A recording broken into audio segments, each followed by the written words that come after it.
ये सिस्टम है, इस सिस्टम को पहचाना। सर सिस्टम में क्या पहचानना है? देखो सबसे पहले ऐसे समझो कि C डबल बॉन्ड C तो है, लेकिन आगे जाके इस C के साथ एक हैलोजन जुड़ा है, और हैलोजन पे हम मार्क इसलिए कर रहे हैं क्योंकि इसके पास है having empty D orbital, empty D orbital, उसके पास है ना खाली डी ऑर्बिटल, ठीक है, उसके पास खाली डी ऑर्बिटल। जब उसके पास खाली डी ऑर्बिटल है तो उसके पास एबिलिटी होता है कि वो इलेक्ट्रॉन को इस पर्टिकुलर सिस्टम से दूर खींच ले। अभी तक हम लोग सिस्टम में इलेक्ट्रॉन देते थे, ये सिस्टम ऐसा है जो इलेक्ट्रॉन को दूर खींच लेता है, क्योंकि इसके पास खाली डी ऑर्बिटल है तो वो इस इलेक्ट्रॉन को अपने खाली डी ऑर्बिटल में लेता है। अब आप इस पर्टिकुलर मॉलिक्यूल पे यहां से आप अपना दिमाग चलाना स्टार्ट कीजिए। जब इस मॉलिक्यूल को आप गौर से देखिएगा ना, जब इस मॉलिक्यूल को आप गौर से देखिएगा तो आप ऐसा देखेंगे कि इसके पास एम्प्टी डी ऑर्बिटल होने से ये पेयर ऑफ इलेक्ट्रॉन ये अपने खाली डी ऑर्बिटल में खींचा, तो यहाँ का ये जो पाई इलेक्ट्रॉन था वो हमारे इस कार्बन की तरफ शिफ्ट कर गया, और इस कार्बन पे आया हम लोगों का प्लस, और जो एक्स था उस पे आ गया माइनस।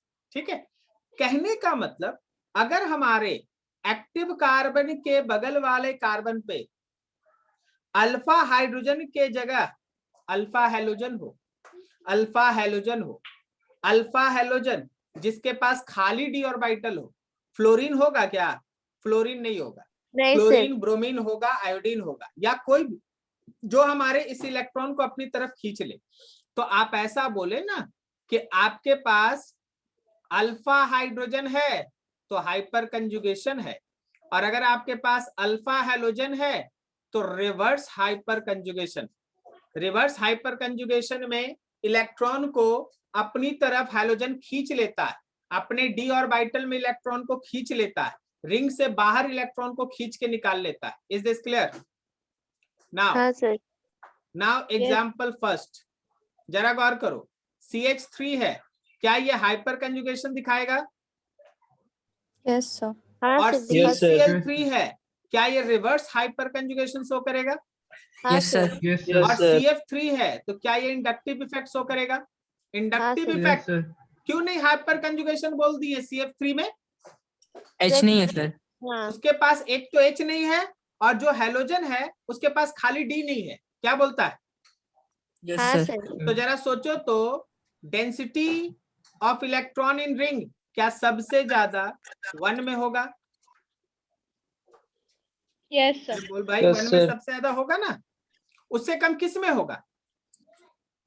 3 में होगा, क्योंकि इलेक्ट्रॉन देख आप लोग सोच नहीं पा रहे ठीक से, इसलिए आप धीरे धीरे बोल रहे। यहाँ इलेक्ट्रॉन पुश हुआ, यहाँ इलेक्ट्रॉन डोनेट हुआ, और यहाँ तो इलेक्ट्रॉन खींच के बाहर निकाल लिया गया। बोलो सही है? Yes sir. तो सबसे ज्यादा जिसमें डोनेट हुआ, एक नंबर में इलेक्ट्रॉन डोनेट हुआ, तो एक का इंटेंसिटी। फिर 3 में इलेक्ट्रॉन पुश हुआ, हम नहीं बोल रहे डोनेट हुआ, हम बोल रहे पुश हुआ। पुश हुआ बोले कि खींचे, गलत बोल दिए इलेक्ट्रॉन, ये गलत हो गया जी, हमसे गलत हो गया, ये गलत हो गया, एक मिनट जस्ट। हाँ, CF3 में तो माइनस आई है ना, ये तो इलेक्ट्रॉन खींचेगा ना, ठीक है। CH3 हाइपर कंजुगेशन है, इलेक्ट्रॉन डोनेट करे, गलत बोल गए। और यहाँ भी इलेक्ट्रॉन खींचेगा नहीं, ये कंप्लीट ट्रांसफर होगा। फिर से सुन लो ध्यान से, एक मिनट थोड़ा सा रिवर्स हो गया इसलिए थोड़ा आपको दिक्कत भी हो सकता है समझने। हाँ, आपको फिर से इसको क्लियर कर, देखिए ये आपके पास बेंजीन रिंग, ऊपर में अगर कोई ग्रुप है जो इलेक्ट्रॉन को डोनेट कर रहा है तो क्या बोलता है? इंटेंसिटी बढ़ जाएगा। Yes sir. Yes sir. Intensity increase कर जाएगा। और अगर कोई इलेक्ट्रॉन को बाहर खींच रहा है, ठीक है, बाहर खींच रहा है, तो इंटेंसिटी घट जाएगा। तो इलेक्ट्रॉन डोनेट करने वाला ग्रुप यहाँ है, इसलिए 1 का इंटेंसिटी सबसे ज्यादा। अब जरा रुकना समझना, सर 3 में भी इलेक्ट्रॉन बाहर खींचा जा रहा है और 2 में भी इलेक्ट्रॉन बाहर खींचा जा रहा है, लेकिन बात को समझिए, 3 में इंडक्टिव इफेक्ट से खींच रहा है और 2 में रिवर्स हाइपर कंजुगेशन से ट्रांसफर करा दे रहा है। किसमें? किस रिंग में? इलेक्ट्रॉन का ज्यादा कमी होगा, 2 में या 3 में? 2 में। सर 2 2 में में। ज्यादा कमी होगा, बिल्कुल सही, 2 में ज्यादा कमी होगा और 3 में थोड़ा कम कमी होगा। बात समझ गए क्या? यस। क्या सब कोई समझा? Yes, sir. यस चलो सर। ठीक। अगला एग्जाम्पल, इस एग्जाम्पल पे गौर करना, सबको ध्यान से सुनना। क्या सबको उस फेनोमेनन को रीड कर पा रहा है कि यहाँ पे रिवर्स हाइपर कंजुगेशन है? Yes sir. क्यों है रिवर्स हाइपर कंजुगेशन? खाली डी ऑर्बिटल। हैलोजन ग्रुप खाली खाली डी डी ऑर्बिटल है, तो C हैलोजन के Cl। साथ, बिल्कुल सही, सी Yes, के sir. साथ जो Cl लगा है, सी के साथ जो Cl लगा उसके पास खाली डी ऑर्बिटल है, तो रिवर्स हाइपर कंजुगेशन होगा, तो इलेक्ट्रॉन डेंसिटी घटेगा, वो भी इलेक्ट्रॉन कंप्लीट ट्रांसफर होगा बाहर। यहाँ पे देखो, यहाँ पे 2 अल्फा हाइड्रोजन है और साथ में CCl3 है, ठीक है। यहाँ भी 2 अल्फा हाइड्रोजन है और साथ में CF3 है। सोच के बताना कि कौन है जो ज्यादा इलेक्ट्रॉन को अपनी तरफ खींचेगा? कौन है जो ज्यादा इलेक्ट्रॉन को अपनी तरफ खींचेगा, 2 या 3? So 2. 3।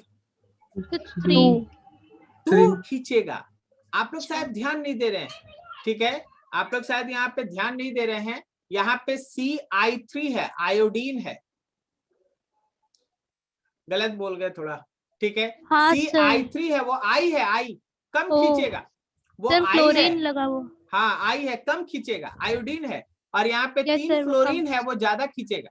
तो जो Yes, sir. सबसे ज्यादा इलेक्ट्रॉन अपनी तरफ ट्रांसफर करा लिया, देखो ये ट्रांसफर कर दिया,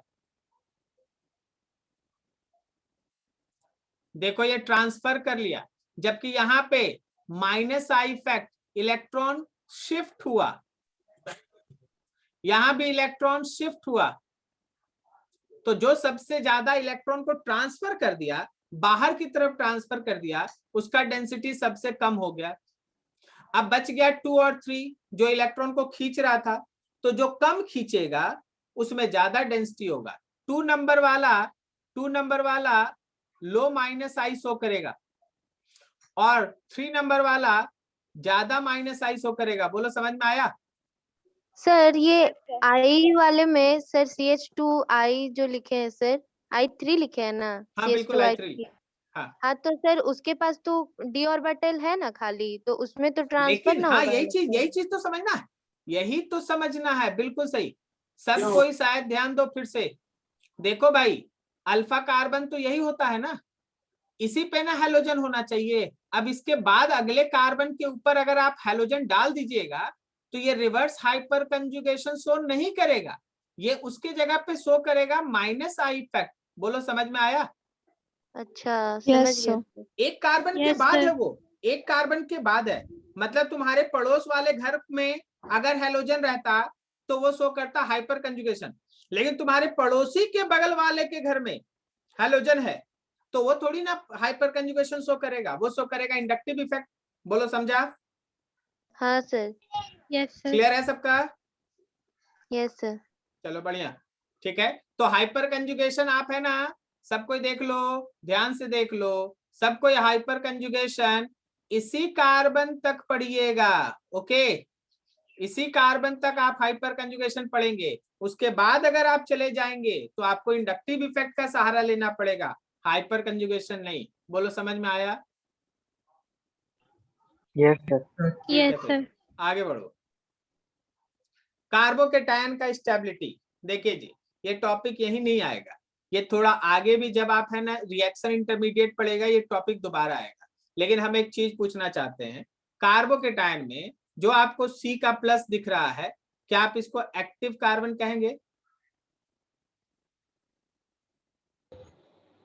तो एक्टिव कार्बन के बगल वाला कार्बन अल्फा कार्बन हुआ, तो उसके पास अगर हाइड्रोजन है तो अल्फा हाइड्रोजन हुआ। क्या ये हाइपर कंजुगेशन का सारा कंडीशन सेटिस्फाई करता है? ठीक है। अच्छा, हमको लगा आप एक जगह रुक गए, आप लोग आंसर नहीं दे रहे थे। हाइपर कंजुगेशन के लिए active carbon, alpha carbon, alpha hydrogen होना चाहिए। आपको बताया गया था कि एक्टिव कार्बन के श्रेणी में कौन कौन आता है? Yes sir. चलो डबल बोल बॉन्ड, दो एक ट्रिपल बार, बॉन्ड, डबल बोल दो बॉन्ड, एक ट्रिपल बार। बॉन्ड, कार्बन के ऊपर माइनस और डॉट, मतलब और C double bond C, C triple bond C, सी के ऊपर प्लस और सी के ऊपर डॉट, ये चारों एक्टिव कार्बन है।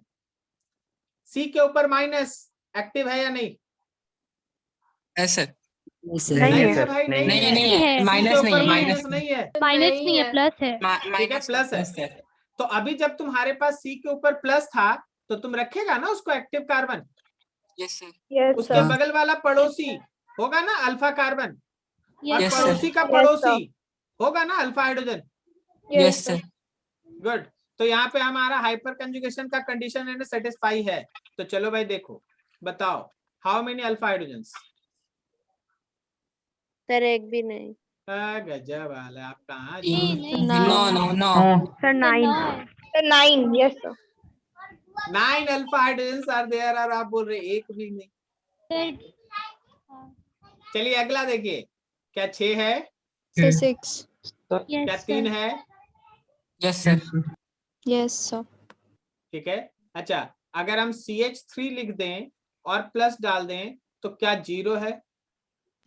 Yes sir. हाँ सर, तो भाई जैसे अल्फा हाइड्रोजन उस हिसाब से स्टेबिलिटी, क्योंकि उतना ही ज्यादा number of hyper conjugated structure बनेगा। इसलिए सब कोई मेरे साथ बोलते चलना, 3 degree carbocation is more stable than 2 degree carbocation, and 2 degree carbocation is more stable than 1 degree carbocation. बोलो समझ में आया? Yes sir. भूलिएगा नहीं ना, 3 degree carbocation is more stable comparison to 2 degree and 1 degree. और इससे कम होता है, इससे कम होता है वो मिथाइल वाला जो CH3 के ऊपर प्लस डाल दिए ना, वो सबसे कम स्टेबल। ठीक है, चलिए दूसरा example, be careful. How many alpha hydrogens? 9। 9 alpha hydrogens. How many alpha deuterium? 9 alpha deuterium. Yes sir.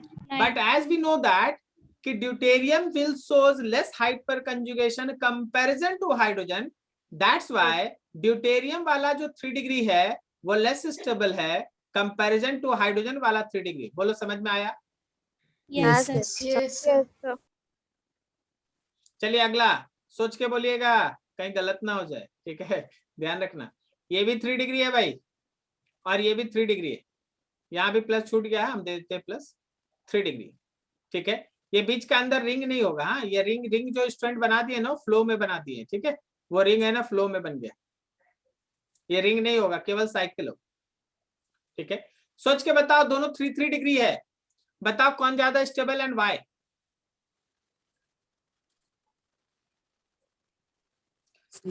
To ज्यादा सर स्टेबल होगा सेकंड, क्योंकि इंडक्टिव इफेक्ट की वजह से। Very good, very good. यहाँ पे प्लस है, ये पहला वाला है। ठीक है, और ये दूसरा है, बिकॉज वहां गलत बना हुआ है इसलिए हम सोचे ठीक से कर दे, अलग से कर। CD3 यहाँ पे प्लस है। देखिए भाई, यहाँ पे जो आप देख रहे हैं ना वो CH2 इसमें भी है, तो CH2 इसमें भी है, मतलब अल्फा हाइड्रोजन का नंबर फर्स्ट केस में भी 2 है और सेकंड केस में भी 2 है। तुम वहां से आंसर निकाल ही नहीं सकता, तो तुमको सोचना पड़ता है CH3 और CD3 को लेके। ये इलेक्ट्रॉन पुशिंग है, यहाँ पे प्लस आई इफेक्ट है, ज्यादा है। यहां भी इलेक्ट्रॉन पुशिंग है, यहां भी प्लस आई इफेक्ट है, लेकिन कम है।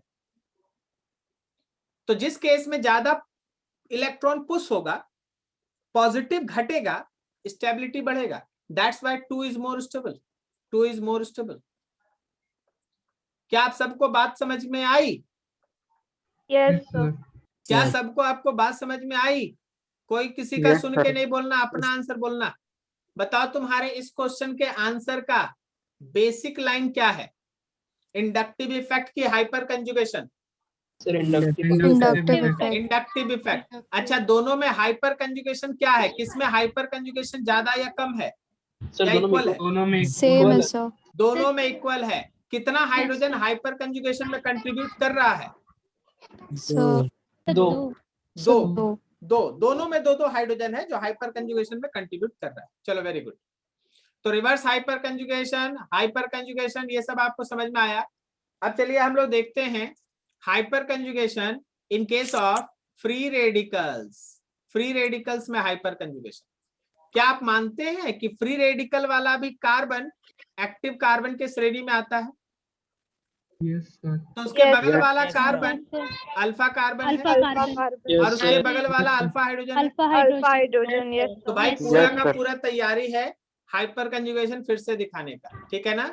तो फिर से बात वही है कि जितना ज्यादा नंबर ऑफ अल्फा हाइड्रोजन होगा, जितना ज्यादा नंबर ऑफ अल्फा हाइड्रोजन होगा, greater the number of alpha hydrogen, more will be number of hyper conjugated structure and more will be stability. Again the same theory, higher the number of alpha hydrogen, more will be hyper conjugated structure and so more will be stability, stability ज्यादा होगा, ठीक है? चलो देखो भाई,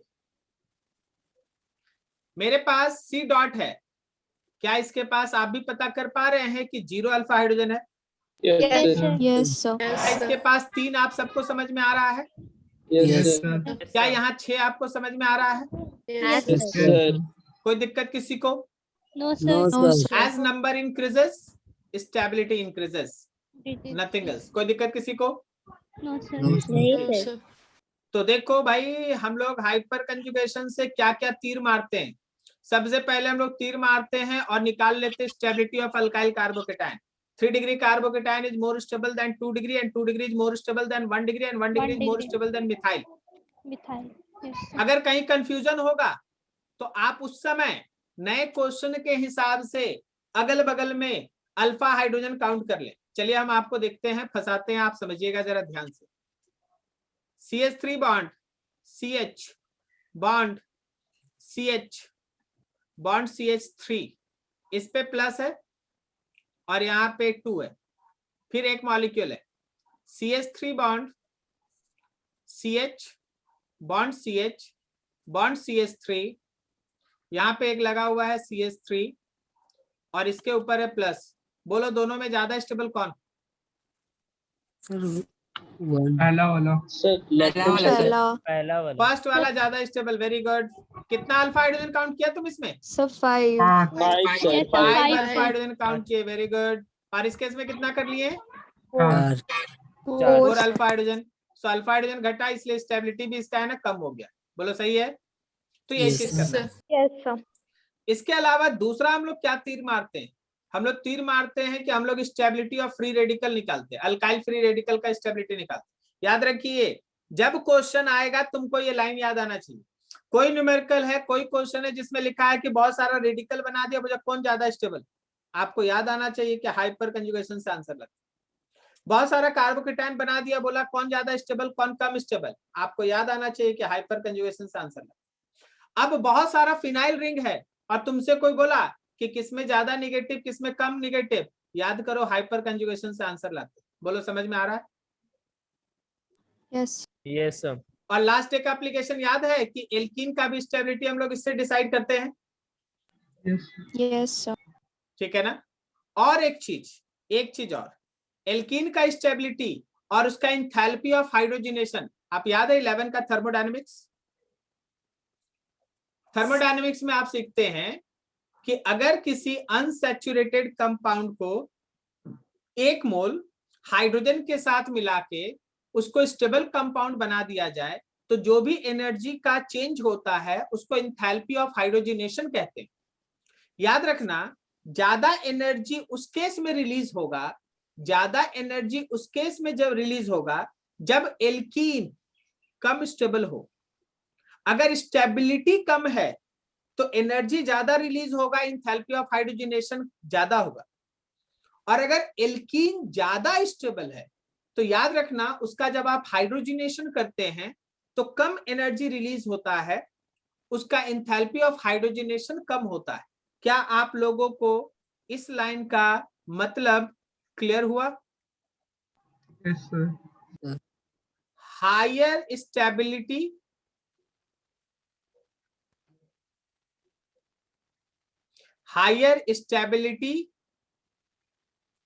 of alkene, less will be magnitude of enthalpy of hydrogenation।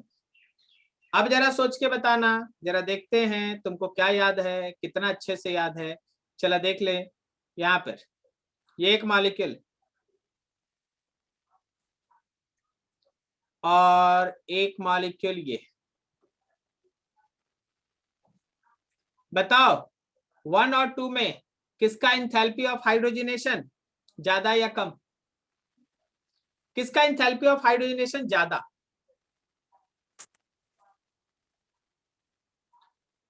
बोलो बोलो फटाफट, थ्योरी तो मजा आता है, ठीक है, जरा क्वेश्चन आएगा वैसे बनाना होगा ना, और उस लेवल में क्वेश्चन बनाना पड़ेगा जैसे आता है। पहला वाला, पहला वाला, दूसरा वाला। अच्छा, क्यों पहला वाला या दूसरा वाला? बोलो फटाफट, क्वेश्चन का आंसर दो, रीजन बताओ। स्टेबिलिटी कम है, दूसरा वाला का स्टेबिलिटी कम है। दूसरे वाले का स्टेबिलिटी कम है, तुमको कैसे पता चला कि पहले वाले का स्टेबिलिटी ज्यादा है? हाइपर कंजुगेशन से। बिल्कुल सही। हमको और थोड़ा क्लियर बताइए, क्या आप पता कर पा रहे हैं कि यहाँ पे CH2 है? क्या आप पता कर पा रहे हैं कि यहाँ पे CH2 है? क्या आप ये पता कर पा रहे हैं कि यहाँ CH2 है और यहाँ ये CH2 है? तो क्या आप ये पता कर पाए कि यहाँ पे 8 अल्फा हाइड्रोजन है? बोलो सब कोई। Yes sir. Yes sir. इस केस में क्या हम लोग के पास केवल 4 अल्फा हाइड्रोजन है? Yes, yes sir. सर। तो क्या ये वाला लेस स्टेबल है? Yes, sir. Yes, sir. अच्छा, अगर ये लेस स्टेबल है तो जब हम लोग इंथैल्पी ऑफ हाइड्रोजनेशन लेंगे सेकंड का, तो इंथैल्पी ऑफ हाइड्रोजनेशन सेकंड वाला ज्यादा होगा enthalpy Yes, of sir. Hydrogenation first से। बोलो समझ में आया? Yes, sir. Yes, sir. किसी को भी डाउट है तो बोल दो, फिर से बताएंगे, नहीं तो आगे बढ़ेंगे। सर मैग्नीट्यूड कैसे निकालेंगे सर? -5 -6 किसका मैग्नीट्यूड ज्यादा? बोलो जी। -5 अरे पिटाएगा समझा? किसका सर? तुम लोग किसका? तुम लोग इंथैल्पी में माइनस साइन का मतलब नहीं जानता, एक्सोथर्मिक होता है। अरे यार, माइनस साइन का मतलब होता है exothermic, energy Yes, sir. Release. Release होगा सर। हमको -5 और -6 में अगर कोई बोले कि माइनस का मतलब क्या है, तो भाई एनर्जी रिलीज है, एक्सोथर्मिक है। सर किसमें ज्यादा एनर्जी रिलीज है? 6 वाले में। बचपन वाला कॉन्सेप्ट छोड़ो, 55 में हो गया है और अभी भी बचपन का चीज लगाता है। -6 और -5 अगर इंथैल्पी का वैल्यू है तो ये माइनस साइन शो करता है कि एनर्जी रिलीज हुआ है, रिएक्शन इज एक्सोथर्मिक। हमको तो काम है उस 5 और 6 से। 5 बताया कि 5 जूल या 5 कैलोरी एनर्जी रिलीज, और 6 बताया कि 6 जूल या 6 किलो एनर्जी रिलीज। मैग्नीट्यूड 6 और 5 है, माइनस साइन तो बताया कि एनर्जी रिलीज। अच्छा, इसी में अगर +5 और +6 रहता, +5 और +6 होता, तो प्लस बता रहा है इंथैल्पी की एंडोथर्मिक रिएक्शन है भाई, हीट का गेन हो रहा है।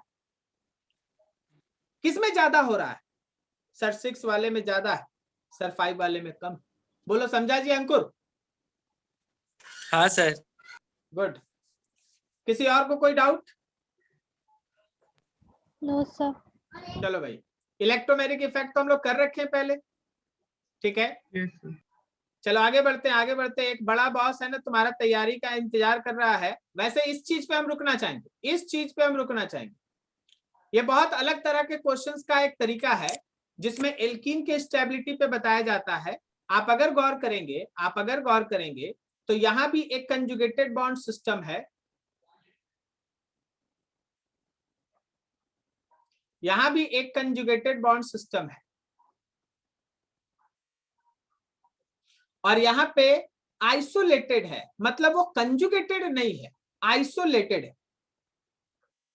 आइसोलेटेड का मतलब है कि बीच में 2 सिग्मा बॉन्ड लगातार, इसलिए पाई इलेक्ट्रॉन इधर से उधर तक डिलोकलाइज नहीं हो सकेगा। लेकिन डिलोकलाइजेशन यहां भी होता है, डिलोकलाइजेशन यहां भी होता है, डिलोकलाइजेशन यहां भी है, यहां भी रेजोनेंस है, यहां भी रेजोनेंस है, और यहां भी रेजोनेंस है। अब प्रॉब्लम है, जरा गौर करो सर, अगर दोनों जगह रेजोनेंस है तो कौन ज्यादा स्टेबल और कौन कम स्टेबल है? क्योंकि स्टेबिलिटी डिसाइड करेंगे तभी तो इंथैल्पी ऑफ हाइड्रोजनेशन बताएंगे। इंथैल्पी ऑफ हाइड्रोजनेशन बताना है तो स्टेबिलिटी डिसाइड करेंगे, उसका उल्टा ऑर्डर इंथैल्पी ऑफ हाइड्रोजनेशन होगा। बोलो सही है? अब जरा सुनिएगा, सुनिएगा ध्यान से, बहुत ध्यान से। इस रेजोनेंस को सबसे पहले आप 2 नंबर पे आ जाइए। यहाँ का इलेक्ट्रॉन यहाँ जाएगा, यहाँ का इलेक्ट्रॉन यहाँ जाएगा और यहाँ का इलेक्ट्रॉन यहाँ जाएगा। क्या सब कोई एक जनरल केस में जैसे रेजोनेंस पढ़े थे वैसा है? Yes sir. ठीक है, यहाँ देखना सर। अगर यहाँ का इलेक्ट्रॉन यहाँ आया तो ये इधर आएगा, सही है। ये वाला हिस्सा नहीं ले पाएगा, ये राइट वाला जो डबल बॉन्ड है वो हिस्सा नहीं ले पाएगा। तो सर दूसरा क्या हो सकता है? दूसरा ये हो सकता है कि राइट वाला हिस्सा ले तो लेफ्ट वाला नहीं लेगा। अगर राइट वाले का इलेक्ट्रॉन यहां से आया है तो ये इधर जाएगा, उस समय ये हिस्सा नहीं लेगा। बोलो समझ में आ रहा है? Yes, sir. इसको हम लोग कहते हैं क्रॉस रेजोनेंस। वर्ड समझ में आ रहा है? Cross resonance. अगर ए और बी हिस्सा लिया तो सी नहीं लेगा, और जब सी के साथ बी आया तो ए नहीं लेगा। इसको कहते हैं cross resonance. Cross resonance general resonance से थोड़ा कम स्टेबल होता है। क्रॉस रेजोनेंस जनरल रेजोनेंस से थोड़ा कम स्टेबल होता है। सबको ध्यान लगाना, जब आपको नोट्स मिलेगा इस पे ध्यान रखिएगा। क्रॉस रेजोनेंस जनरल रेजोनेंस से थोड़ा कम स्टेबल होता है, और ये तो आइसोलेटेड है भाई, इसमें तो कोई रेजोनेंस है ही नहीं, इसलिए लीस्ट स्टेबल ये 3 वाला है, Yes, sir. मोस्ट स्टेबल ये 2 वाला है। तो स्टेबिलिटी का ऑर्डर अगर तुम लिया, मान लो जैसे यहां हम लोग स्टेबिलिटी का ऑर्डर लिखना चाहते, ठीक है, तो क्या मेरा स्टेबिलिटी में 2 सबसे ज्यादा, 1 उससे कम और सबसे कम 3 है? Yes, sir. Yes, sir. तो भाई इंथैल्पी ऑफ हाइड्रोजिनेशन का अगर आप बात करेंगे तो क्या ये रिवर्स में चलेगा? Yes, sir. Yes sir. Sir क्योंकि ये लोग इनडायरेक्टली प्रोपोर्शनल रहते हैं। बिल्कुल इसलिए। सही। स्टेबिलिटी जो है वो इंथैल्पी ऑफ हाइड्रोजनेशन के साथ ई रिवर्स मतलब रेसिप्रोकल है, सही है। Yes, sir. क्या किसी को doubt? No, no sir. Sir. ठीक, हमेशा दे, ठीक है। ये थोड़ा सा टिपिकल हो जाता है बात, इसलिए है ना, इस पे सब कोई को फोकस रहना होगा। याद रखना, हम उसको थोड़ा सा हाईलाइट कर देते ताकि आपका ध्यान चला जाए जब आप उसको नोट करें। याद रखिएगा ये लेस स्टेबल है, ठीक है। क्रॉस रेजोनेंस है, वर्ड पहली बार आपके सामने आया है क्रॉस रेजोनेंस, तो आपको ध्यान रखना पड़ेगा, ठीक है। चलिए आगे बढ़ते हैं। इंडक्टिव इफेक्ट तो पूरा हम लोग कर ही चुके थे।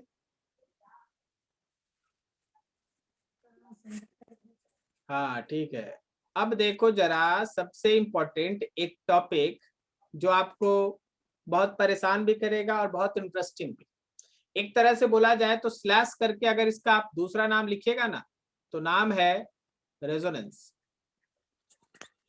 आप देख रहे हैं इस रेजोनेंस के फेनोमेनन को, एरोमेटिसिटी में भी आया, खुद भी आया, मेसोमेरिक में भी है, ठीक है। Resonance, resonance effect in conjugated bond system in which atom or group either donate pair towards conjugated bond system। जब conjugated bond system को पेयर देगा, जब conjugated bond system की तरफ पेयर देगा तो प्लस आर इफेक्ट या प्लस एम इफेक्ट होता है। और अगर conjugated bond system से इलेक्ट्रॉन लेगा, conjugated bond system से अगर इलेक्ट्रॉन लेगा, विड्रॉ करेगा, तो याद रखना वैसे केस में माइनस एम इफेक्ट या माइनस आर इफेक्ट। रेजोनेंस में जो आप पढ़े हैं वही चीज आपको फिर से दोहराना है, बट थोड़ा सा लेवल ऊपर, ठीक है। ऑर्गेनिक में बहुत सारे स्टूडेंट्स को इसको लेके जिंदगी भर इशू बना रहता है क्योंकि उसका बेसिक क्लियर नहीं। आपको बेसिक में ध्यान रखना होगा, आज जो पढ़ाएंगे वो आपको अच्छे से ध्यान रखना होगा। अगला पूरा समय हम इसी पे देने वाले हैं। आपको जहां डाउट होगा खुल के हमसे बात कीजिएगा, ठीक है। हमेशा ध्यान रखिएगा कि कंजुगेटेड बॉन्ड सिस्टम होगा, और हमेशा ध्यान रखिएगा कि लगभग 95 केस में बेंजीन होगा, ठीक है। तो अगर बेंजीन भी समझ गए तो 95% काम खत्म, ठीक है। अब देखिए, अगर बेंजीन के साथ कोई ऐसा ग्रुप जुड़ा है जो ग्रुप अपना इलेक्ट्रॉन पेयर इस रिंग की तरफ दे देता है, उस ग्रुप के पास अगर इलेक्ट्रॉन पेयर है और वो रिंग की तरफ दे देता है, कंजुगेटेड बॉन्ड सिस्टम की तरफ दे देता है, तो खुद से सोचो क्या वो ग्रुप पे पॉजिटिव नहीं आएगा? हाँ सर आएगा। हाँ सर आएगा। तो उसी की वजह से हम लोग इसको प्लस एम इफेक्ट कहते हैं। जब इलेक्ट्रॉन हम देंगे तो मेरे ऊपर प्लस आएगा, तो मेरे ऊपर प्लस आ गया तो मेरे हिसाब से नाम रखिए plus M effect. Is this clear? तो अब सोचना ये है कि इलेक्ट्रॉन देगा कौन? भाई इलेक्ट्रॉन तो वही देगा जो इलेक्ट्रॉन में रिच हो, जो इलेक्ट्रॉन में धनी हो, जिसके पास इलेक्ट्रॉन ज्यादा हो। ठीक है, अगर मेरे पास इलेक्ट्रॉन ज्यादा है तभी ना देंगे। ठीक है, अगर इलेक्ट्रॉन का खुद में ही कमी है तब तो हम लेना चाहेंगे, लेकिन अगर हम इलेक्ट्रॉन रिच है, मेरे पास बहुत सारा इलेक्ट्रॉन है, बहुत सारा एक्स्ट्रा इलेक्ट्रॉन्स है, तो हम इलेक्ट्रॉन देंगे। Is this clear? Yes sir. Yes sir. क्या आवाज आ रही है? हाँ यस सर। सर। चलो ठीक है, आवाज का भी एक झमेला है, हमको हमेशा चेक करते रहना पड़ता है। ठीक है, तो चलो भाई ध्यान रखना, अगर हम इलेक्ट्रॉन रिच हैं तब हम इलेक्ट्रॉन दे सकते हैं। और इलेक्ट्रॉन रिच स्पीसीज कौन होता है? इलेक्ट्रॉन रिच स्पीसीज कौन होता है? तो इलेक्ट्रॉन रिच स्पीसीज वो होगा जिसके पास लोन पेयर हो या निगेटिव चार्ज हो। तो आज के बाद आप देखिएगा, कहीं भी देखिएगा, अगर आपके पास OH ग्रुप जुड़ा है, बॉन्ड OH, तो ऑक्सीजन के पास 2 लोन पेयर है। अगर कहीं NH2 ग्रुप जुड़ा है तो नाइट्रोजन के पास पेयर है। अगर कहीं OR जुड़ा है, R के जगह पे मिथाइल, इथाइल, इस तरह का भी ग्रुप हो सकता है, कोई अल्काइल ग्रुप हो सकता है, तो भी वो प्लस एम इफेक्ट शो करेगा। अगर O के साथ माइनस है तो भी वो शो करेगा। बोलो समझ में आया? क्या इन सब ग्रुप को देखते ही तुम डिसीजन ले पाएगा कि ये इलेक्ट्रॉन देने वाला है? Yes sir. किसको देने वाला है? कंजुगेटेड बॉन्ड सिस्टम को देने वाला है। देखिए ये चीज इतना इजी नहीं चलेगा जितना अभी सुनाई दे रहा है। आगे आप बढ़िएगा, दिमाग का फलूदा बन जाता है, बहुत सारा चीज एक साथ सोचना पड़ता है। ठीक है, आप बहुत सारा जितना फेनोमेनन अभी तक पढ़े हैं ना, resonance, electromeric effect, hyper conjugation, inductive effect, सब कुछ का निचोड़ सामने आ रहा है। धीरे धीरे आप देखिए, आज है ना आप इलेक्ट्रॉनिक डिस्प्लेसमेंट खत्म कर रहे हैं, ध्यान रखिए। ठीक है, अब देखो कंजुगेटेड बॉन्ड सिस्टम, ग्रुप ऐसा है जो इस कंजुगेटेड बॉन्ड सिस्टम से इलेक्ट्रॉन को खींचता है बाहर और कंजुगेटेड बॉन्ड सिस्टम से इलेक्ट्रॉन को निकाल लेता है। तो क्या वो निगेटिव चार्ज अपीयर होगा? हाँ सर। निगेटिव चार्ज अपीयर होने की वजह से उस पे हम लोग कहते हैं माइनस एम इफेक्ट।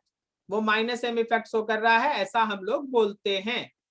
ठीक है, अब थोड़ा सोचो, माइनस एम इलेक्ट्रॉन लेने का एबिलिटी, इलेक्ट्रॉन अपनी तरफ खींचने का एबिलिटी, ये तो वही शो करेगा जिसके पास इलेक्ट्रॉन का कमी है। बोलो समझे?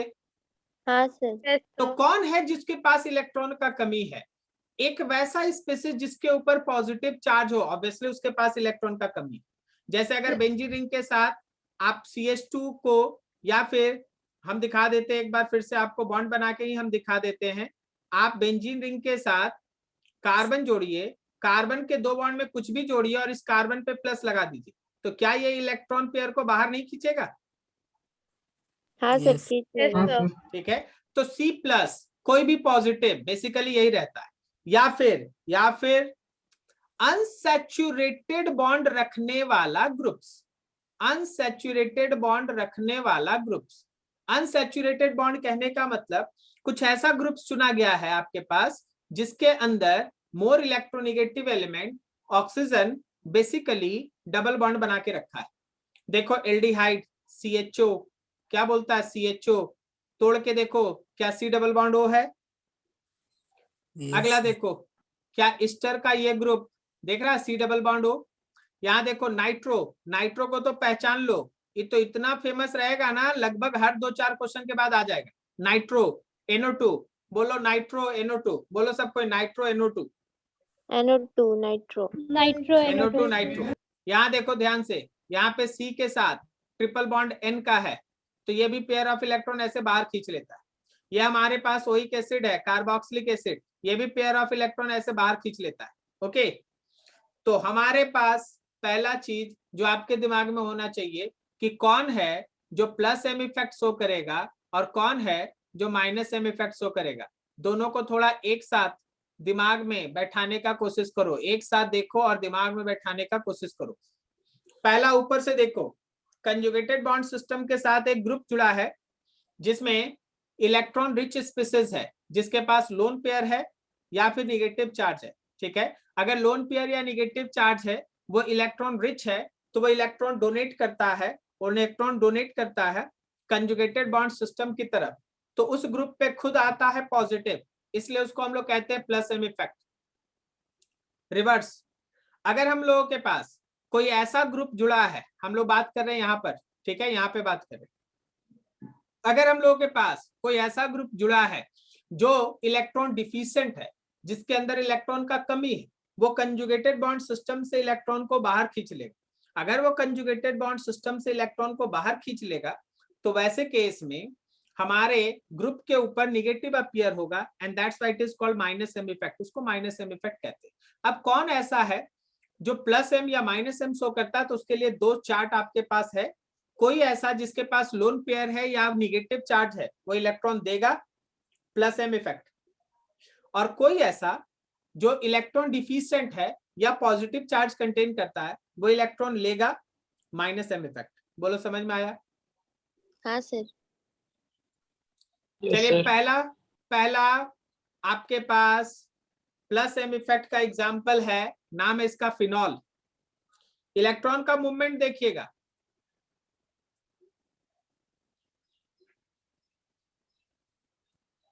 इलेक्ट्रॉन का मूवमेंट देखना। ये हमारे पास ऑक्सीजन, सबसे पहले हम 1 और 2 करके लिखते हैं, ठीक है।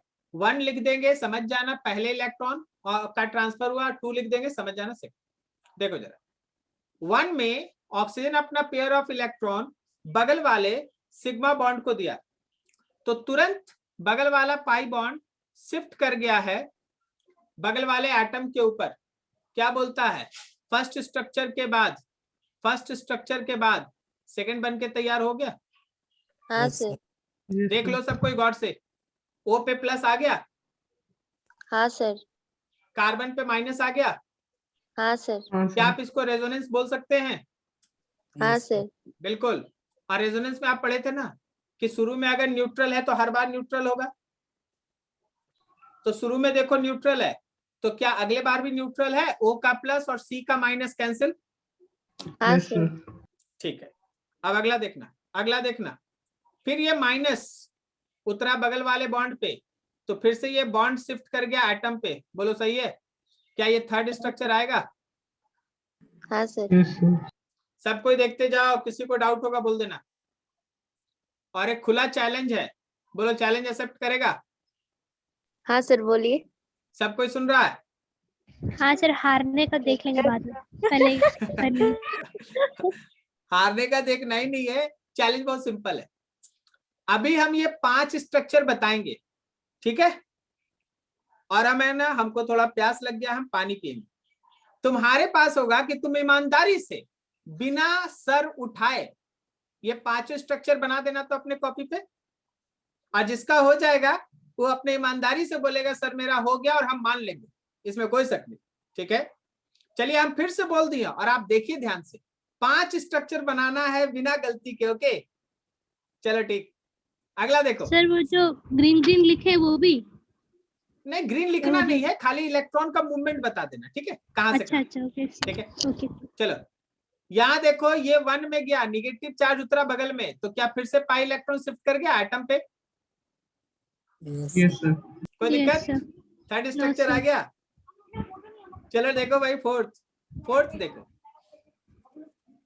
फोर्थ में ये निगेटिव देखो, जैसे स्ट्रेंथ से छूट गया, ऐसे ही स्ट्रेंथ से छूटता है। देखो ये निगेटिव उतरेगा बगल वाले बॉन्ड पे, तो क्या ये पाई बॉन्ड शिफ्ट कर जाएगा ऑक्सीजन पे? yes, sir. Yes sir. क्या ये 5 नंबर आ गया? Yes sir.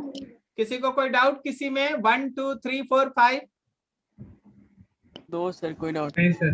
ठीक है, फिर you have 2 minutes, go through that.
हो गया जी? हाँ सर। लगभग। यस सर, बन गया। बन गया सबका? हाँ सर। हाँ sir. Yes, sir. Oh very good, very good. हाँ सर। अपने से बना कि देख लिया थोड़ा हाँ सा? नहीं सर, नहीं अपने सर, से अपने बना। से। सर अपने से सर। Very good. देखिए बन गया होगा, वेरी गुड। अगर नहीं बना है, आपको बस हम एक बात बताना चाहते हैं कि देखने में ये इजी लगता है, थोड़ा है टिपिकल, समय पे आपको बनाना चाहिए, ठीक है, बनाना पड़ेगा। स्कूल में ये स्ट्रक्चर बनाने आता है, लेकिन कंपटीशन में स्ट्रक्चर नहीं आता। ये जो आप फाइनल रेजोनेंट देख रहे हैं ना, रेजोनेंस हाइब्रिड, इससे काम है। सबको ये फोकस रहना इस पर। आगे चल के आप ऑर्गेनिक रिएक्शंस में इलेक्ट्रोफिलिक सब्स्टिट्यूशन रिएक्शन पढ़ेंगे, बहुत फेमस रिएक्शन है इलेक्ट्रोफिलिक सब्स्टिट्यूशन। उसका सारा का सारा कॉन्सेप्ट इस पर्टिकुलर स्ट्रक्चर पे बेस्ड है, ठीक है। सर ये स्ट्रक्चर क्या बता रहा, कितना फोकस है आप इस पे, जरा गौर करो। तुम जरा देखना, फर्स्ट स्ट्रक्चर में यहाँ पे यहाँ माइनस आया, अगले बार फिर यहाँ माइनस आया, और फिर अगले बार देखो यहाँ माइनस आया, ठीक है। बेंजीन में ध्यान रखना, ऊपर वाले ग्रुप को, कोई भी ग्रुप हो, उसके रिस्पेक्ट में ये वाला पोजीशन ऑर्थो कहलाता है, और नीचे वाला पोजीशन पारा, और इधर वाला ये दोनों कहलाता है Meta. Ortho position, Meta position, और नीचे वाला सबसे पारा पोजीशन। सब कोई बोलो, ये वाला ये दोनों ओ किसको दिखा रहा है? Ortho sir. Ortho position. M किसको स्टैंड करा? Meta position. और पी फॉर पैरा पारा। हम सोचे कोई बोले पैरोट, ठीक है। पी फॉर पारा, ठीक है। अभी जरा गौर करना, पूरे स्ट्रक्चर में जब आप 2 पे, 3 पे और 4 पे कंसंट्रेट होंगे तो आप देखेंगे कि ऑर्थो पे और पारा पे निगेटिव आया है। बोलो सही है? हाँ सर। यस तो सर। ऑर्थो और पारा पे निगेटिव आता है। अब यहाँ देखो, इलेक्ट्रोफाइल्स किसको कहते हैं? बस ध्यान रखना कि पॉजिटिव अटैकिंग रिएजेंट को इलेक्ट्रोफाइल कहते हैं।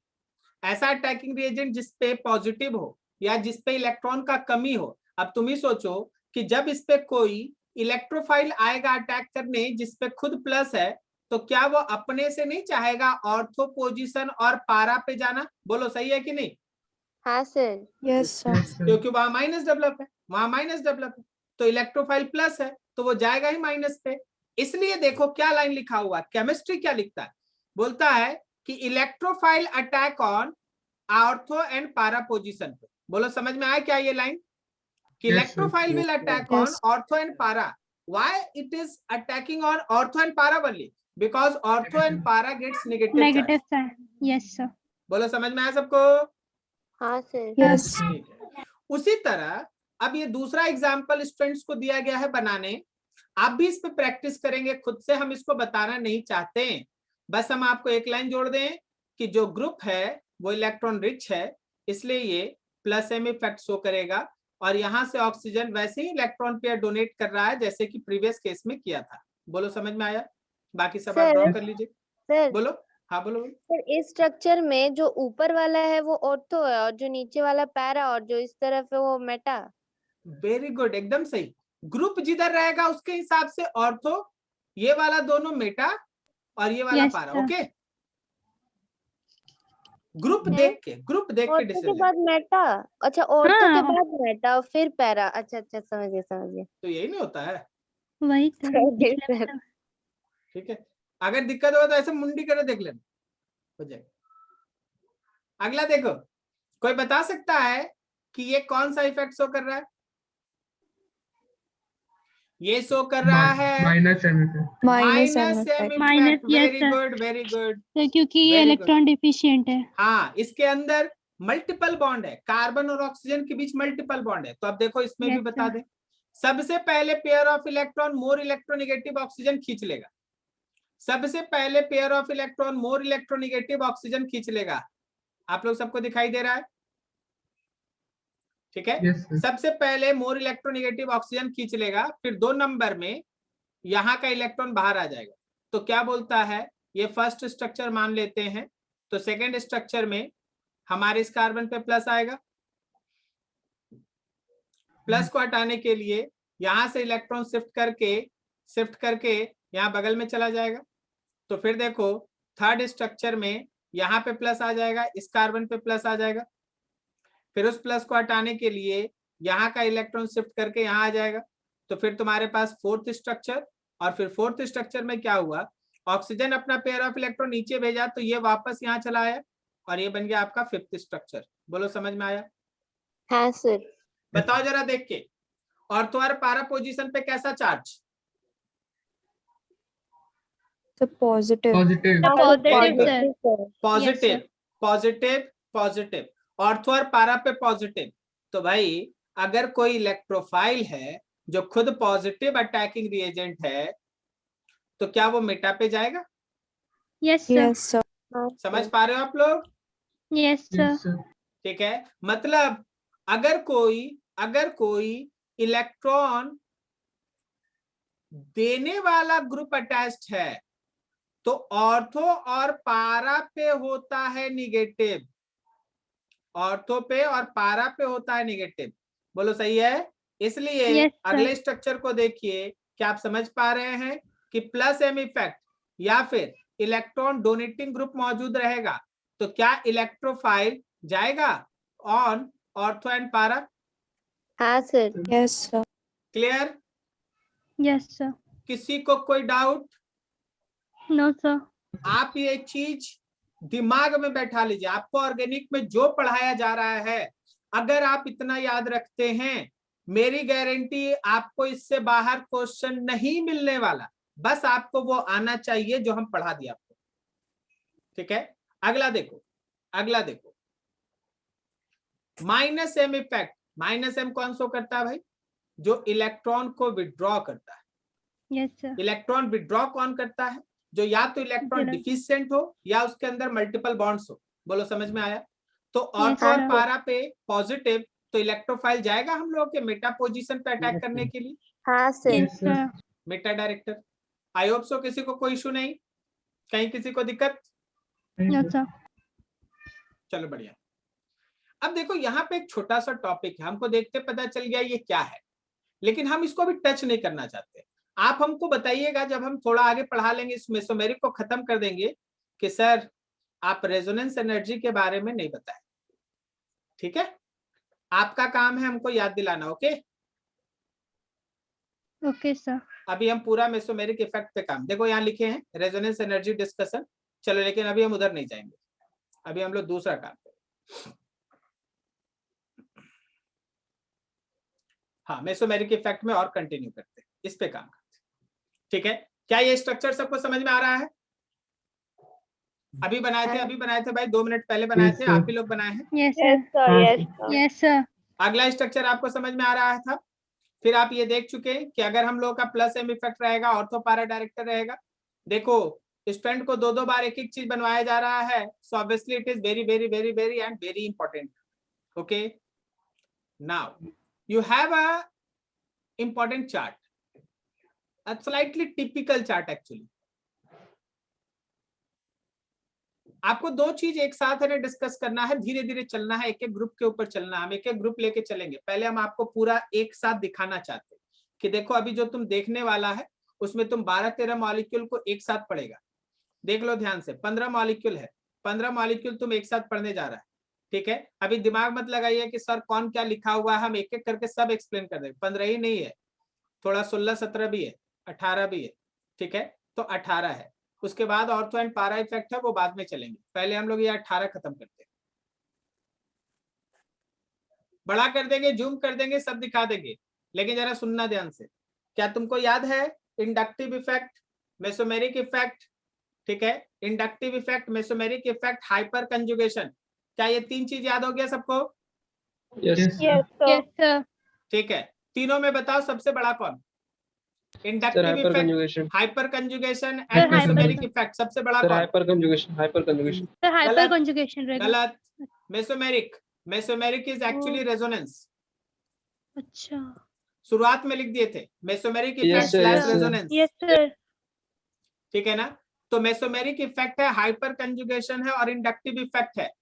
फिर से मेसोमेरिक है, हाइपर कंजुगेशन है और इंडक्टिव इफेक्ट है, सबसे बड़ा कौन? Sir mesomeric. Mesomerik. Mesomeric. Mesomeric effect, mesomeric effect, उससे कम हाइपर कंजुगेशन, उससे कम इंडक्टिव। क्लियर है? Yes sir. चलिए अब फर्स्ट वाले मॉलिक्यूल पे हम लोग एक एक करके सब मॉलिक्यूल पे काम करेंगे, ठीक है, सब मॉलिक्यूल पे एक एक करके काम। सबसे पहले पहला मॉलिक्यूल, 2 चीज सुनना। अच्छा, आप कहीं खड़े, पहले हम आपसे कुछ बात करें। आप कहीं खड़े, ठीक है, आप मान लीजिए इधर खड़े, इधर आपको खींच रहे हैं नवाजुद्दीन सिद्दीकी और इधर आपको खींच रहे हैं सलमान खान। अरे हाँ, वाह सर। ठीक है। एक्चुअली दोनों पर्सन ऐसे चुना गया है ताकि है ना आप उनके है ना फिजिक्स के अंदर है ना डिफरेंस है ना जनरल तौर पे कर सके, ज्यादा ट्विस्ट नहीं रखे, ठीक है। बताइए कौन जीतेगा? सलमान खान सर। सलमान खान सर। हाँ, देखिए कोई दिक्कत, ठीक है। अच्छा, तो जब दोनों अपोजिट में खींचेगा तब उनके बारे में जानना जरूरी था कि कौन स्ट्रांग है और कौन वीक है। जो स्ट्रांग है उधर जाएगा। अच्छा, अगर दोनों एक ही तरफ धकेलता या खींचता तो जानना जरूरी था का कि सर कौन स्ट्रांग है या कौन वीक है? लिखना भी जरूरी नहीं है, सबको पता इधर ही जाएगा। बोलो सही है? Yes sir. Yes, sir. ठीक है। तो भाई सलमान खान और नवाजुद्दीन सिद्दीकी जिनका भी हम नाम ले रहे हैं, आप ध्यान रखिए, इसका काम उस समय पड़ता है जब है ना दोनों अपोजिट में है। नहीं तो दोनों अगर एक तरफ है तो दोनों का इफेक्ट ऐड हो जाएगा, चाहे कोई ज्यादा धकेले कम धकेले फर्क नहीं पड़ता, जाएगा एक ही तरफ। ओके ना? हाँ सर। Yes sir. भाई देखो ध्यान से, अब देखो यहां गौर से, ऑक्सीजन अपना इलेक्ट्रॉन पेयर नीचे दे सकता है तो प्लस एम शो करता है, और Yes, ऑक्सीजन मोर इलेक्ट्रोनिगेटिव भी है तो माइनस आई भी कर सकता है। माइनस आई मतलब इलेक्ट्रॉन लेना और प्लस एम मतलब इलेक्ट्रॉन देना। तुम बताओ, दोनों हो गया ना, उल्टा हो गया ना, एक सलमान खान और एक नवाजुद्दीन सिद्दीकी। बताओ कौन strong? Sir mesomeric mesomeric effect थोड़ी देर के लिए लिख देते हैं। क्या बोलता है? सही है? हाँ सर। Yes sir. तो तुम किसको लेके पढ़ाई करेगा, मेसोमेरिक को कि इंडक्टिव को? मेसोमेरिक को। मेसोमेरिक क्या सोचेगा, OH इलेक्ट्रॉन दे रहा है कि इलेक्ट्रॉन खींच रहा है? दे रहा है। दे रहा सर। ऑब्वियसली दे रहा है। जब उल्टा होगा तब आपको ये सलमान और नवाजुद्दीन सर को है ना यूज करना पड़ेगा, नहीं तो आपको सेम डायरेक्शन में कोई इशू ही नहीं। सेम डायरेक्शन कहने का मतलब जैसे ये 3 नंबर देख लो सबको एक बार। 3 नंबर में निगेटिव है तो भी इलेक्ट्रॉन देगा, मेसोमेरिक से भी देगा, और निगेटिव है तो इंडक्टिव से भी इलेक्ट्रॉन देगा। तो क्या दिक्कत है भाई, दोनों इलेक्ट्रॉन दे रहा है तो देने दे, क्या दिक्कत? बोलो सही है? Yes sir. जब उल्टा होगा ना तब आपको ध्यान रखना होगा कि कौन सीनियर है, ठीक है। चलिए यहां पे जाते, फिर से जाते। क्या नाइट्रोजन इलेक्ट्रॉन को डोनेट करके प्लस एम दिखा सकता है? Yes sir. Yes, sir. और क्या नाइट्रोजन का इलेक्ट्रोनिगेटिविटी ज्यादा है तो माइनस आई शो करता है? Yes. आपको पता Yes, चल रहा है sir. कि इंडक्टिव इफेक्ट से मेसोमेरिक इफेक्ट डोमिनेंट है तो प्लस एम लेके चलेंगे। जब यहाँ पढ़ाई करना पड़ेगा किसी क्वेश्चन का आंसर देना पड़ेगा तो मेसोमेरिक इफेक्ट लेंगे, इंडक्टिव नहीं। बोलो समझ में आया? Yes sir. फोर्थ नंबर बोलो, एन पे प्लस है, क्या बोलता है? रेजोनेंस होगा या नहीं? क्या ये इलेक्ट्रॉन को बाहर खींचेगा या नहीं? सर खींचेगा सर। सर। सर खींचेगा नहीं, सर। बोल दो नहीं करे, नहीं करे, बगल में लिखा हो। नहीं कर, अच्छा ओ क्यों नहीं करेगा? क्योंकि यहाँ पे जब आप इलेक्ट्रॉन को बाहर खींच लेंगे ना तो वहां बन जाएगा 5 बॉन्ड। और याद है आपको रेजोनेंस में सिखाया गया था कि प्रॉपर लेविस स्ट्रक्चर होना चाहिए। Nitrogen Yes, can sir. Not form 5 bonds. हाँ yes sir. Sir. Yes, sir. हाँ सर आप बताए ठीक है। थे। तो याद रखिए कि यहाँ मेसोमेरिक का हम लोग कोई बात नहीं करेंगे, यहाँ केवल लेंगे minus I effect. Minus I effect से आप बोल सकते हैं कि इलेक्ट्रॉन खींचा जाएगा। Is this clear? हाँ Yes, सर। Yes, sir. ठीक है। अब यहाँ देखो, यहाँ देखो, इस केस में यहाँ पे C double bond O bond OH है। क्या बोलता है? ये पेयर ऑफ इलेक्ट्रॉन ऊपर गया, ये पेयर ऑफ इलेक्ट्रॉन बाहर आएगा, -m। सही है। और COH के अंदर एबिलिटी भी होता है -I का। तो ये मत सोचो ये गलत है, ये गलत है। वो उसका कोई दिमाग होगा, वो बना लिया होगा, उसको खुद लगा होगा, गलत है। ठीक है, बात समझे? ये बिल्कुल सही है, -m होगा। हमको लग रहा है, हमको बिल्कुल ऐसा लग रहा है कि वहां क्यों है ना गलत का साइन दिया गया है। ध्यान रखना। देखो होता क्या है ना, होता ऐसा है कि स्टूडेंट ये सोचा कि ये इलेक्ट्रॉन बाहर जाएगा। अरे भाई उसी समय तो ये इलेक्ट्रॉन ऊपर भी तो चला जाएगा ना, ऑक्सीजन की sir. तरफ। हाँ सर। ठीक हाँ है, सर। तो ये बिल्कुल सही है, बिल्कुल सही है। -m भी इलेक्ट्रॉन को खींच रहा है और -I भी इलेक्ट्रॉन को खींच रहा है। तो दोनों मिलके खींच रहा है, क्या दिक्कत है? कोई इशू नहीं, यस सर, एक ही डायरेक्शन में जा रहा है। एक ही डायरेक्शन में। ठीक है। NO2 क्या आपको याद है कि ये Yes, sir, इलेक्ट्रॉन नाइट्रो अपनी तरफ खींच सकता है? यहाँ +m गलत है, यहाँ +m Minus गलत है। याद रखना -m होता है, वेरी स्ट्रॉन्ग -m। कारण है Yes, sir. हम इसको बना देना चाहते हैं। क्या हम एक बार है ना NO2 ग्रुप बना देना चाहते हैं? यहाँ रहा नाइट्रोजन, ये डबल बॉन्ड O और ये O। तो याद रखना ये इलेक्ट्रॉन ऊपर जाता है, तो ये -m इफेक्ट शो करेगा, -m और -I। क्या ये दोनों सपोर्टिव है, एक ही तरफ है, इलेक्ट्रॉन को बाहर निकाल लेगा? Yes, sir. यस सबको सर। समझ में आ रहा बात? Yes, sir. जब आपको चैप्टर पढ़ाना स्टार्ट करेंगे ना तो यही सब मॉलिक्यूल आएगा। आपको पता Okay, रहना चाहिए कि कौन इलेक्ट्रॉन खींचेगा, कौन इलेक्ट्रॉन धकेलेगा। CN -m, क्योंकि उसके अंदर C ट्रिपल बॉन्ड N है और इलेक्ट्रोनेगेटिविटी भी ज्यादा है, तो -I। बढ़िया है भाई, दोनों एक ही चीज है तो इलेक्ट्रॉन बाहर खींच लेगा, कोई दिक्कत नहीं। नहीं। अगला देखो, एल्डिहाइड। ठीक है, एल्डिहाइड फिर से बोलो, इलेक्ट्रॉन पेयर बाहर और ये वाला Yes, sir. बाहर। तो इलेक्ट्रॉन -m से भी खींचा जा रहा है और -I -I से भी से। खींचा जा रहा है, तो ऑब्वियसली इलेक्ट्रॉन खींच लिया जाएगा। Okay, okay. किसी को कोई डाउट यहाँ तक?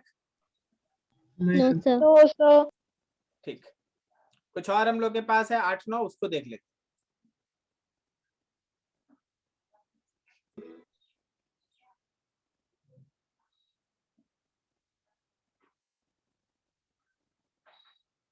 चलो यहां से थोड़ा सा है ना केस टिपिकल होगा, केस टिपिकल होगा, सो be careful. Okay,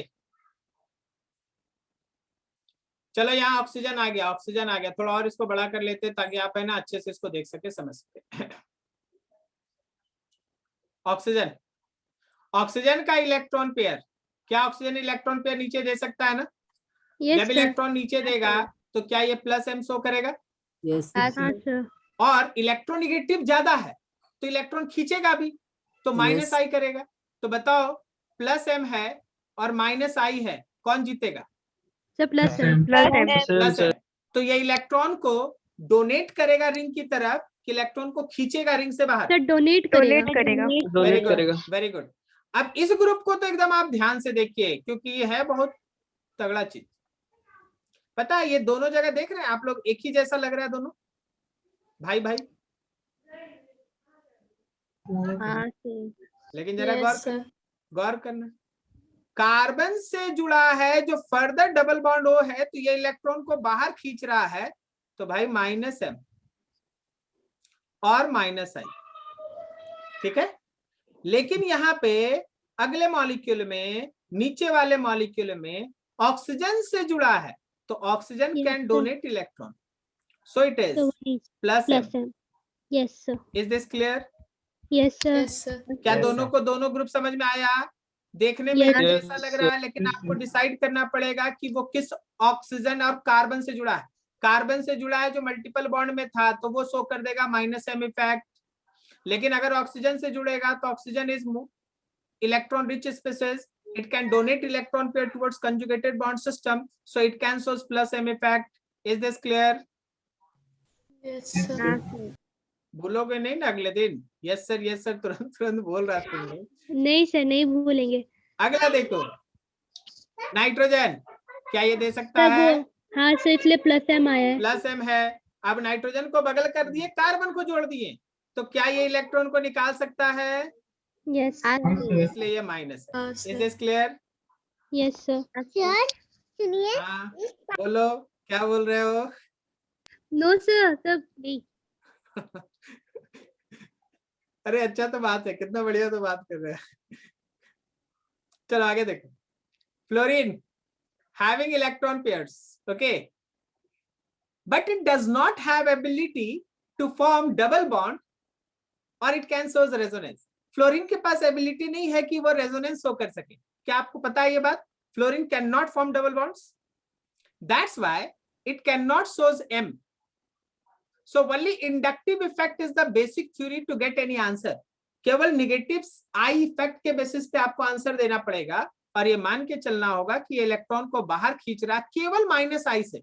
Even it have lone pairs, but still it cannot shows mesomeric effect. Why it is? There is an answer. यहाँ आंसर बोलो, समझ में आया सबको?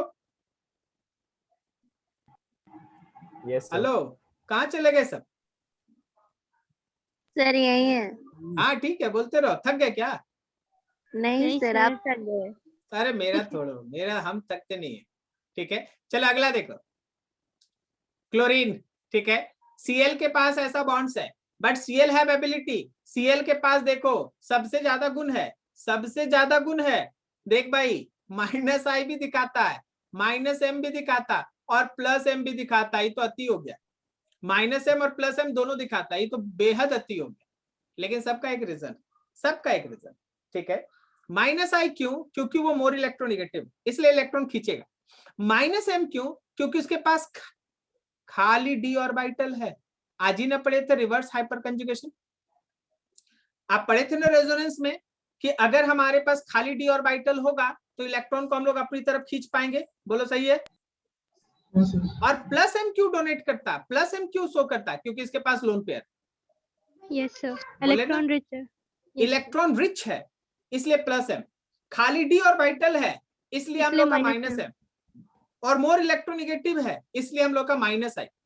तो ओवरऑल सर क्या होगा भाई? ओवरऑल ये थोड़ा टिपिकल नेचर शो करता है कंडीशन के हिसाब से। ओवरऑल बोला जाए, dominant inductive effect, inductive effect dominant हो जाता है क्योंकि ये M इफेक्ट दोनों अपने आप को ही काउंटर कर देता है। बोलो समझ में आया? हाँ सर, सर हमको लगा ही था कैंसिल आउट करेगा एक दूसरे ठीक है ना? तो दोनों एक दूसरे को कैंसिल करके इंडक्टिव इफेक्ट डोमिनेट कर देता है। इसलिए बोला जाता है कि बेंजीन रिंग के साथ अगर कोई हैलोजन अटैच्ड है, सुनना बहुत इंटरेस्टिंग लाइन है, बेंजीन के साथ अगर कोई हैलोजन अटैच्ड है तो वो रिंग को डीएक्टिवेट करता है, लेकिन ऑर्थो और पारा पे निगेटिव बना के रखता है। बोलो समझ में आया? डीएक्टिवेट Yes, कर sir. रहा है क्योंकि ओवरऑल इलेक्ट्रॉन खींच रहा है, लेकिन जब उसका इलेक्ट्रॉन रिंग में घूमने आएगा तो वो ऑर्थो और पारा पे ही ना सॉरी निगेटिव क्रिएट करेगा। ऑर्थो और पारा पे ही ना निगेटिव क्रिएट करेगा। बोलो समझ में आया? हाँ Yes, sir. Sir. Yes, sir. तो है वो डीएक्टिवेटिंग ग्रुप, लेकिन ऑर्थो और पारा पे निगेटिव बना के रखता है। ठीक है ना? लिख देते हैं, bond X when attached with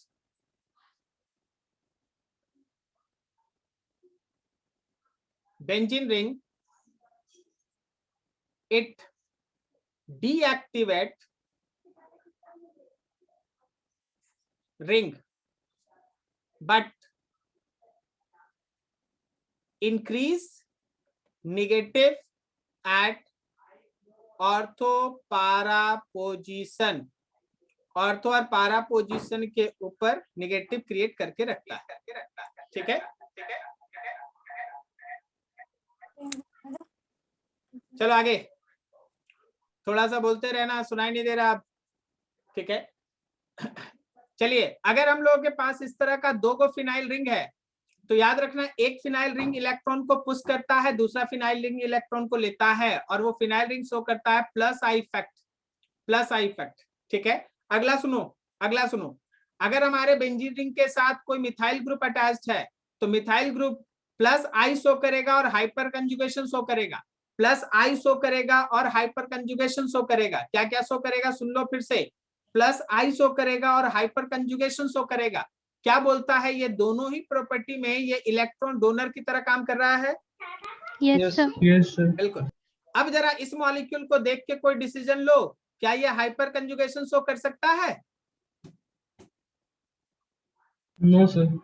नहीं कर सकता है, इसके पास 0 अल्फा हाइड्रोजन है, 0 0 Yes, 0 sir. Alpha hydrogen. इसलिए केवल और केवल इंडक्टिव इफेक्ट के बेसिस पे आप आंसर देते हैं और बोलते हैं कि हाँ भाई ये इलेक्ट्रॉन दे रहा है। अब तुम सोचो, अगर 17 नंबर और 18 नंबर में हम पूछ लें कि किस केस में बेंजीन रिंग के ऊपर नेगेटिव चार्ज ज्यादा होगा, तो किस केस में आंसर है 17 या 18? किस केस में बेंजीन रिंग पे ज्यादा नेगेटिव है? 17। 17. Very good. 17 17 पे। नंबर में बेंजीन रिंग पे ज्यादा नेगेटिव है क्योंकि वहां हाइपर कंजुगेशन और इंडक्टिव है। दोनों है, जबकि Yes, 18 sir. नंबर में केवल और केवल इंडक्टिव इफेक्ट से Inductive बेंजीन effect. के रिंग के ऊपर नेगेटिव चार्ज आता है। Yes sir, is this clear? Yes, Yes, sir. sir. Yes sir, किसी को कोई डाउट अभी डिस्कशन sir. में? Yes, sir. कोई भी ऐसा जिसको डिस्कशन में कोई प्रॉब्लम हो, please you can ask question.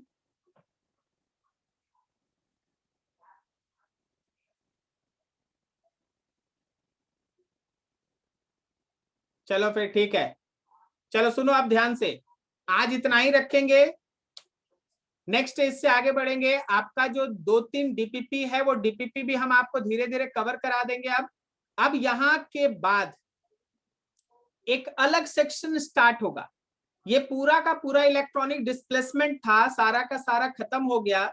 ये पूरा का पूरा चीज आप है ना एकदम दिमाग में बैठा लीजिए, इससे बाहर इलेक्ट्रॉनिक डिस्प्लेसमेंट का कोई क्वेश्चन जाएगा ही नहीं। अब आपको इसमें कुछ क्वेश्चंस मिलेगा, आप उस क्वेश्चंस को कैरी करें। आपको अब डीपीपी है ना फ्रीक्वेंटली प्रोवाइड होते जाएगा, और नेक्स्ट ऐसे डीपीपी में जो भी आपको क्वेश्चन में डाउट हो आप है ना बैच में डिस्कस करें और हम लोग उसके थ्रू जाएंगे। ठीक है, दीक्षा का भी बहुत सारा डीपीपी में डाउट था, हम लोग उसको देखेंगे, तो जो भी क्वेश्चन है उसको हम लोग नेक्स्ट ऐसे कैरी फॉरवर्ड करेंगे। Is this clear? Sir stability का क्वेश्चन दीजिए ना सर। यस सर, स्टेबिलिटी का क्वेश्चन। क्या बोले दीक्षा? स्टेबिलिटी का Stability क्वेश्चन का। मांग रहे हैं। स्टेबिलिटी का क्वेश्चन, स्टेबिलिटी का क्वेश्चन उसी लेवल में रहता है। देखो वही लेवल है जिससे है ना क्वेश्चन आता है उसी तरीके का। इसलिए है ना आप हमेशा ध्यान रखिए कि क्वेश्चन है ना उसी लेवल में रहेगा। हाँ, क्वेश्चन उसी लेवल में पड़ता है। याद आ रहा है? सुनाई दे रहा है सबको? आवाज आ रही है? रिपीट करेंगे, ऐसा बीच में कट गया था। हम बोल रहे थे क्या ना कि स्टेबिलिटी का क्वेश्चन उसी लेवल में रहता है जैसे आपके सामने दिया गया है। जैसे आज भी देखो, अगर आप क्वेश्चन को ध्यान से देखेंगे तो उसमें देखे एल्कीन का स्टेबिलिटी आ गया अचानक से, कार्बोकेटायन का स्टेबिलिटी आ गया, कार्बन फ्री रेडिकल का स्टेबिलिटी आ गया। तो स्टेबिलिटी एक बहुत अच्छा टॉपिक है, फेवरेबल टॉपिक है हमारे जीओसी का, जनरल ऑर्गेनिक केमिस्ट्री का, जो कंपटीशन पॉइंट ऑफ व्यू से इंपॉर्टेंट। तो आपको स्टेबिलिटी में अभी जो मिला है वो केवल रेजोनेंस मिला है। आपको है ना कार्बोकेटायन स्टेबिलिटी, एल्कीन का स्टेबिलिटी, फ्री रेडिकल का स्टेबिलिटी, सब धीरे धीरे सीट आपको मिलते जाएगा। Okay, yes sir. तो अभी आप क्वेश्चंस बनाएं और क्वेश्चंस में जो डाउट होता है आप है ना उसको शेयर करें, अपने ग्रुप में डिस्कस करें। हम भी आपको वहां बहुत सारा आंसर दे लेंगे और जो बचेगा हम लोग है ना बैच में कर लेंगे। ओके, पहले अगले दिन है ना जो सीट अभी तक दिए हैं रेजोनेंस वाला और उसका दूसरा जो लेवल 2 था एडवांस के लिए, उन दोनों को पहले हम लोग सॉल्व करेंगे, फिर अगले टॉपिक की तरफ आगे प्रोसेस करेंगे। बोलो समझ में आया? Yes sir. Yes sir. चलो ठीक है। सर हाँ बोलो। सर एनसीईआरटी में मतलब क्वेश्चंस ट्राई कर सकते हैं, अभी नहीं ना? एनसीईआरटी तो 12 में ये सब कुछ है ही नहीं। आप अगर एनसीईआरटी पढ़िएगा ना तो जितना दिन अभी तक हम पढ़ा दिए ना, इतने दिन में हम आपका एनसीईआरटी खत्म कर देते, इतने दिन में खत्म हो जाता। ठीक है, लेकिन आप एनसीईआरटी का जनरल ऑर्गेनिक केमिस्ट्री तो भूल जाइए। आपको बस चैप्टर जब हम पढ़ाएंगे तो उस समय भी आप बस देख लीजिएगा कि हाँ एनसीईआरटी में ये कंटेंट है, ताकि सर है ना इसको छोड़े नहीं, कवर कर दिए। जबकि है ना वो पढ़ने के लिए तैयारी हो रहा है और तैयारी बहुत अच्छा है। आपको बस ये सब चीज प्रिपेयर करना है, ये सब कुछ एनसीईआरटी में आपको नहीं मिलने वाला। ठीक है, उसमें टाइम वेस्ट नहीं कीजिए। आप दूसरे बुक से जो डीपीपी दिया जा रहा है, जो आपके पास स्टडी मटेरियल है, उस सब पे काम करें। तो क्या ये सैटरडे से आप लोग टेस्ट देने के लिए तैयार हैं? हाँ सर। Yes sir.